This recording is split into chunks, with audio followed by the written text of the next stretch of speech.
नमस्कार दोस्तों, बहुत बहुत स्वागत है आपका डेली न्यूज़ इंडिया 1.0 में। 2026 का साल मोदी के लिए कांटों का ताज बनने जा रहा है। कारण वो ब्रिक्स का समिट, यानी कि जिसे ट्रंप साहब नफरत करते हैं, उसकी प्रेसिडेंसी इंडिया के पास आई है 2026 के लिए। 2025 में ब्राज़ील के पास प्रेसिडेंसी थी और बहुत सारे सेशंस वहाँ ऑर्गेनाइज किए गए। लूला डिसिल्वा ने बड़ी खूबसूरती से उसको अंजाम दिया और उनका थीम जो था, strengthening global south cooperation for more inclusive and sustainable governance. यहाँ पर 126 कमिटमेंट किए गए थे और इंडोनेशिया का भी इसमें वेलकम किया गया नए मेंबर के तौर पर। और जो पार्टनर कंट्री हैं उस पर काफ़ी ज़्यादा आए। इसमें Belarus, Bolivia, Kazakhstan, Cuba, Nigeria, Malaysia, Thailand, Vietnam, Uganda and Uzbekistan. Pakistan try करता रहा, चाइना और रशिया भी ट्राई करते रहे कि पाकिस्तान को ब्रिक्स में लिया जाए, लेकिन इंडिया उसको पूरी तरह से अपोज करता रहा। इस ब्रिक्स समिट के चक्कर में जो कि लूला डिसिल्वा जिसके प्रेसिडेंट थे, अमेरिका से काफ़ी टेंशन हुई और उन्होंने the summit occurred एमिड rising trade tension with United states. President Donald Trump threatened significant tariffs up to 100% against BRICS nation if they actually pursue de-dollarization. और सीधा कह दिया कि अगर आप डी-डॉलराइजेशन के अंदर जाते हैं, डॉलर को नीचा दिखाने की कोशिश करते हैं, तो फिर आप सोच लीजिए 100% का टैरिफ लगाऊंगा मैं। व्लादिमीर पुतिन और जीपिंग ने ब्राज़ील के समिट अटेंड नहीं किए थे और 45% जो वर्ल्ड की पॉपुलेशन है ब्रिक्स में है और 35% जो वर्ल्ड का जीडीपी है वो ब्रिक्स में है। लेकिन असली खबर वो नहीं है। असली खबर ये है कि इस साल की प्रेसिडेंसी जो है वो भारत के पास आई है और भारत जो है बेसिकली अब 18वां ब्रिक्स का समिट 2026 के अंदर आयोजित करेगा।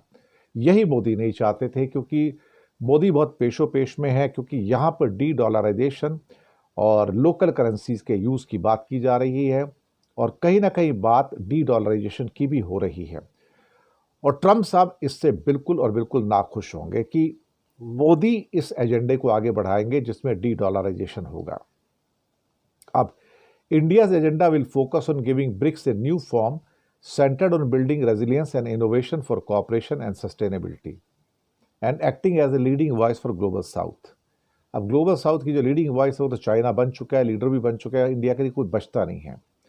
तो ग्लोबल गवर्नेंस रिफॉर्म्स हो या एआई की गवर्नेंस हो, इकोनॉमिक एंड फाइनेंशियल मैटर्स हो, sustainable development, health security, counter terrorism and security, trade and national currency, ये एक इंपॉर्टेंट मुद्दा है यहाँ पर कि advancing discussion on trade in national currency and developing alternative global payment system to reduce reliance on the US dollar. सीधा साधा ये इंडिया को पसंद नहीं था कि ये पॉइंट इसके अंदर आए, लेकिन इस पॉइंट को ब्रिक्स के इस 2026 के समिट के लिए सर्वसम्मति से पास किया गया। यहां पर सीधा लिखा है कि एक और ग्लोबल पेमेंट सिस्टम यानी कि dedollarization to reduce reliance on the US dollar. मुझे लगता है कि भारत और मोदी इससे बहुत परेशान है। वो अगर चाहते तो इस ट्रेड एंड नेशनल करेंसी के पूरे कॉलम को 2026 के एजेंडे से बाहर निकाल सकते थे, लेकिन शायद वो कर नहीं पाए क्योंकि बाकी कोई उसके लिए एग्री नहीं हो रहा था।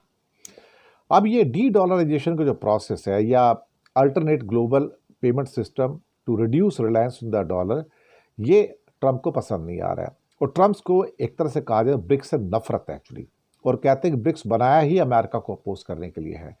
और मोदी अगर इसके अंदर कोई भी ऐसा एक अल्टरनेट लेते हैं या कोई भी ऐसा मूव करते हैं, एक प्रस्ताव भी लेके आते हैं, तो आप यकीन मानिएगा कि ट्रंप भारत को छोड़ेगा नहीं। फिर उसके बाद भारत को और भिगो भिगो के मारेगा। ऑलरेडी वो मार रहा है, आगे और मारेगा।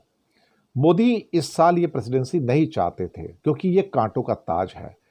ये पहली बार ऐसा हो रहा है कि मोदी ब्रिक्स के समिट से दूर भाग रहे हैं, लेकिन अब उनके सिर पर आ गया है तो उनके पास अब निभाने के अलावा कोई चारा बचा नहीं है।